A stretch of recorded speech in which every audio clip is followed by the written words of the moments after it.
Hello again. I'm Peter Holmes, and this is Dfpkt Pod 4.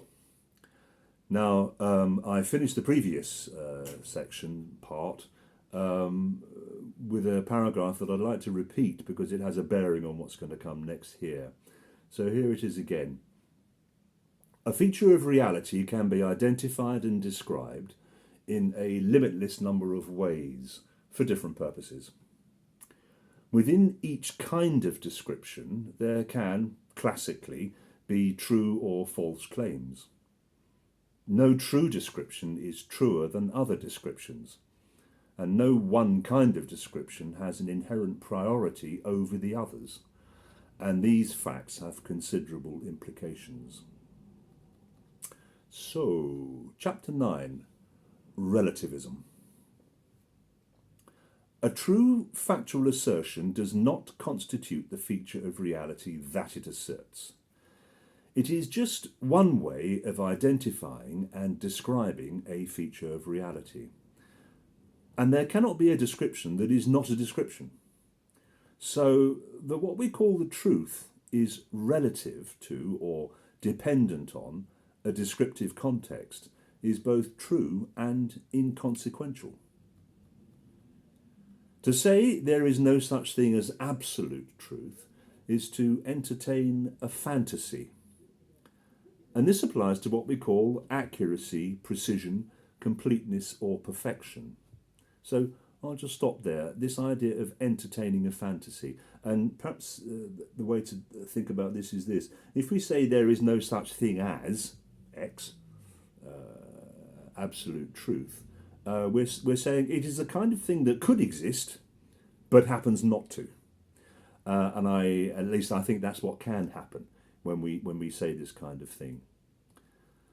Along with absoluteness, these other things I mentioned, accuracy, precision, completeness, or perfection in a description, these are not things outside and independent from a descriptive context.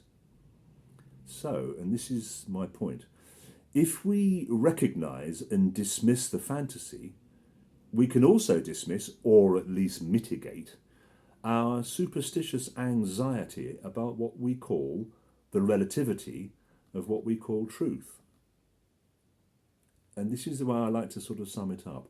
That we can always say more does not mean we can never say enough.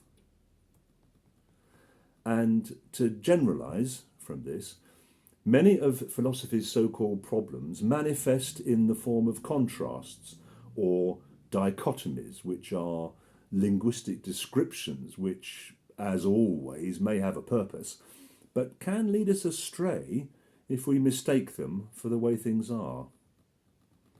And here's a mild prophylactic against being misled. If we abolish one pole of a dichotomy, then it's no longer a dichotomy. And here are some examples.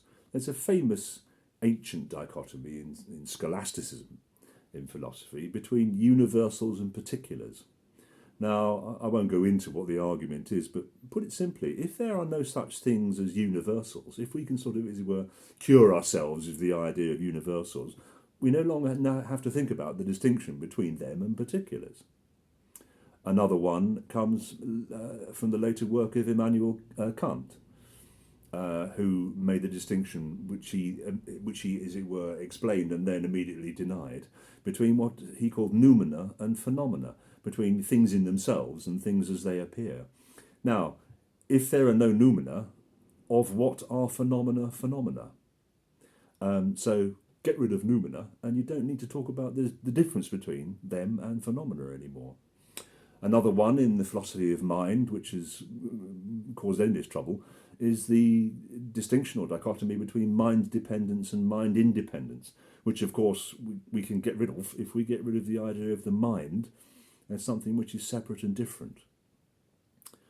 Another one relevant here is the distinction between absolute knowledge and limited or contingent knowledge. If there's no absolute knowledge, then there's no point calling limited or contingent knowledge limited or contingent. And another one I mentioned earlier is the structuralist distinction between the signified and the signifier. And just to go a little bit further with this, the fashion for what is called model-dependent realism and constructivism is instructive, I think, with regard to what I'm saying here. To construct a model of reality is not to construct reality. If it were, then of what is the model a model? And if all we can know about reality are the models we construct, then how can we construct them in the first place? And how can we assess and, if necessary, change them?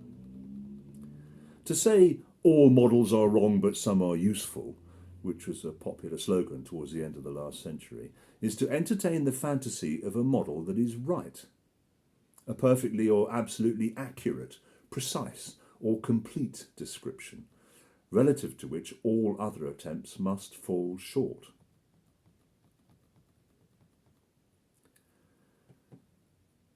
Chapter 10. Logic. A logic deals with the use of declarative sentences in arguments, what can be said consistently without contradiction. But we also use the words logic and logical to refer to reason or thought. For example, one entry in the Concise Oxford Dictionary, again, as before, page 802, defines logic as follows: the science of reasoning, proof, thought, or inference. But reasoning, proving, thinking, and inferring are not necessarily linguistic activities. And yet logic, which deals with language, not the reality outside language, is supposedly the science of reasoning, proving, thinking, or inferring. So the assumption is that we can study what we call thought by studying the use of language in declarative sentences, which is what logicians do. It is as though a sentence expresses, or even simply is, a thought, and as though combining sentences in an argument constitutes thinking. But this is the myth of propositions at work, in this case conflating what we think with what we say. Another contrasting manifestation of the myth of propositions, I think, is the idea that logic deals not with language, but reality itself, and that features of reality conform to the rules of classical logic: identity, non-contradiction, and excluded middle. In one way, this seems obvious. After all, a dog is a dog and is not a dog. That's the so-called law of identity. Or, to put it another way, a thing cannot both be and not be a dog. That's non-contradiction. As Bishop Butler put it, something is what it is and not another thing. And the assertion this is and is not a dog is what we call a contradiction, a speaking against itself. But reality is not linguistic. So in reality outside language, there can be no contradictions. So just to repeat here, a logic, there are many kinds of logic, but a logic deals with language, not the reality outside language. Outside language, there are no linguistic identities and categories in reality, but only things that can be identified and categorized in different ways for different purposes. So to break off, I'm not saying here there are not different things outside language in reality. Of course there are, but they're not linguistic categories. And only assertions can be contradictory. So that we say there can be contradictions in reality, again, may demonstrate the myth of propositions at work. And a little aside here. I maintain that even if quantum indeterminacy turns out to be fundamental, this would still not mean there are contradictions in reality.